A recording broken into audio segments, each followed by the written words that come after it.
प्रधानमंत्री डॉक्टर मनमोहन सिंह जी के बारे में आपत्तिजनक अपमानजनक शब्द बोले थे तो उन्होंने मुख्यमंत्री के रूप में कहा था कौन होता है पाकिस्तान का प्रधानमंत्री 125 करोड़ भारतवासियों के प्रधानमंत्री डॉक्टर मनमोहन सिंह जी के बारे में बोलने वाला। याद करिए 1995 में जेनेवा में किस ढंग से अटल जी गए थे नरसिम्हा राव सरकार का समर्थन करते हुए। याद करिए 1971 के वॉर के समय इंदिरा जी का कैसे समर्थन किया था। और 62 की चाइना वॉर में तब हम जनसंघ थे, जनसंघी नहीं, राष्ट्रीय स्वयंसेवक संघ ने इस कदर समर्थन किया था कि नेहरू जी ने न सिर्फ प्रशंसा की थी बल्कि 26 जनवरी में बुलाया था। इसलिए मैं कहता हूं सीखिए कि जिम्मेदार विपक्ष की भूमिका किस ढंग से निभाई जाती है। तो कहा सेना को अपना काम करने दीजिए। हम भी कहना चाहते हैं सेना को अपना काम करने दीजिए। बैरक ओबामा ने अपनी किताब द प्रॉमिस लैंड में 2010 में भारत की विजिट के दौरान डॉक्टर मनमोहन सिंह के संदर्भ से यह लिखा है कि 26/11 के हमले के बाद सेना कड़ी कार्रवाई के लिए तैयार थी, पर उस समय आपकी सरकार ने इसलिए कार्रवाई नहीं की कि आपको लगा उससे उपजे वातावरण से भारतीय जनता पार्टी को लाभ ना हो जाए। काम करने दी। वहां से लेके 1960 में जब जनरल करियप्पा ने कहा था तो नेहरू जी ने कार्रवाई नहीं करने दी थी, जैसे हम कर रहे हैं, करने दे रहे हैं और सेना शौर्य के साथ मैदान मारती हुई दिखाई पड़ती है। अभी कहते हैं कि अर्थव्यवस्था में मैन्युफैक्चरिंग नहीं दिख रही। अभी भारत ने 20,000 करोड़ रुपए के स्मार्टफोन एक्सपोर्ट किए बगैर मैन्युफैक्चरिंग के हो रहे हैं। हम एयरबस की इंडस्ट्री लग रही है, ब्रह्मोस मिसाइल बन रहा है, हम पहला अपना एयरक्राफ्ट शिप कैरियर बना लिए हैं, बगैर मैन्युफैक्चरिंग के हो रहा है। आज दुनिया में मोबाइल की सबसे बड़ी कंपनी सैमसंग की सबसे बड़ी फैक्ट्री भारत में है। हम second biggest producer of mobile handset हैं, जो हर व्यक्ति एयर मैन्युफैक्चरिंग के हो रहा है। और उसके बाद कहते हैं देश नीति समझ में नहीं आ रही। आज रशिया यूक्रेन युद्ध के समय एकमात्र देश भारत है जिसके प्रधानमंत्री श्री नरेंद्र मोदी जी दोनों से समान रूप से बात कर सकते हैं। पूरे देश ने देखा था कि पुतिन के साथ बात करते हुए उनकी उपस्थिति में यूक्रेन और रशिया दोनों को धन्यवाद दिया था।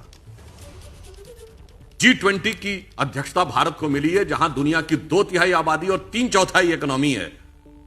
के बाद किसी को विदेश नीति नजर नहीं आती।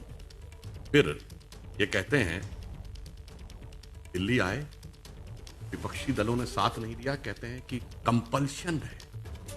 आप कंपल्शन नहीं, रिपल्शन है विपक्षी दलों को आप। फिर कुल मिलाकर अपनी तथाकथित भारत जोड़ो यात्रा का सारांश समन सब्सटेंस क्या बता रहे हैं? मैं नफरत के बाजार में मोहब्बत की दुकान खोल लिया। अब ये यात्रा शुरू होती केरल से तो पहले उस नेता को गले लगाते हैं जिसने सड़क पे बीफ पार्टी की थी। तमिलनाडु में आते हैं तो उस पादरी को साथ में लेके चलते हैं जो कहता है कि भारत की धरती से छूने से मेरे पैर गंदे हो जाते हैं, इसलिए मैं जूता पहनता हूं। कर्नाटक में जाते हैं तो कर्नाटक के इनका पूर्व कार्यकारी अध्यक्ष कहता है हिंदू शब्द गंदा है।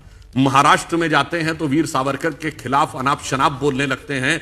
और जब गुजरात के नजदीक पहुंचते हैं तो गांधीयंस विद गन कहने वाली मेधा पाटकर, जिसने जमीन आसमान एक कर दिया था कि कच्छ के जगह तक पानी ना पहुंचने पाए नर्मदा सरोवर का, उनको साथ में लेके चलते हैं। टुकड़े टुकड़े वाले नारों वाले लोग आपके साथ चलते हैं तो तमाम नफरती सामान को दुकान में सजाकर मोहब्बत की बात कर रहे हैं। तो मेरे विचार से देश की जनता बहुत समझदार है और इन सारे नफरती सामानों की दुकान अपने आगोश में समाये जब आप दिल्ली में प्रवेश करते हैं और आप कहते हैं विपक्षी दल मेरे साथ आने, तो कोई क्या आप बनना चाहते थे? विपक्षी दलों के मित्र यानी हबीब बनना चाहते थे और विपक्षी एकता के सरपरस्त यानी रकीब बनना चाहते थे। तो दिल्ली में आने के बाद आपकी इस दुकान और आपके सामान की हैसियत वो हो गई जो दिल्ली के आखिरी मुगल बादशाह बहादुर शाह जफर की नज्म की लाइन आप पे फिट बैठती है, राहुल गांधी पे। अब मैं ना किसी का हबीब हूं ना किसी का रकीब हूं, जो बिगड़ गया वो नसीब हूं, जो उजड़ गया वो दयार हूं, ना किसी की आंख का नूर हूं ना किसी के दिल का करार हूं।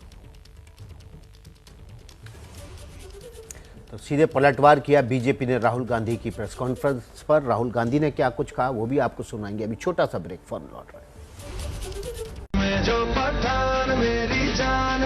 सास बहू और साजिश में आज देखेंगे आप सबके पसंदीदा सितारे कि कहां पहुंचे नए साल का जश्न मनाने के लिए।